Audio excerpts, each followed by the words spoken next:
Mga dapat tandaan ng mga lalaki para sa mga wifey o partners nila.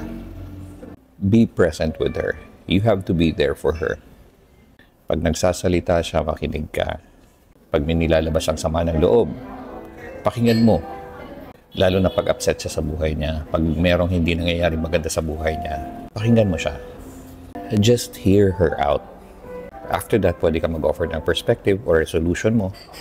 Kung sakaling tatanggapin niya yung suggestion mo, good. Kung hindi naman, just let it go.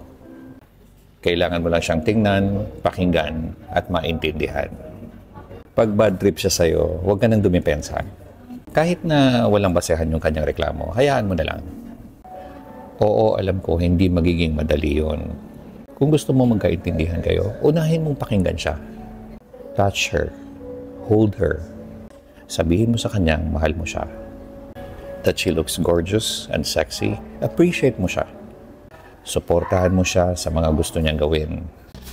The more you give to her, the more you will receive. Huwag mong palalampasin yung mga kapalpakan niya. Tolerating her is weakness and eventually would lead to resentment. Kung may punto ka, stand your ground. Sige, mag-away kayo. It's more you learn about yourselves, about each other. She wants connection. Bigay mo sa kanya yan.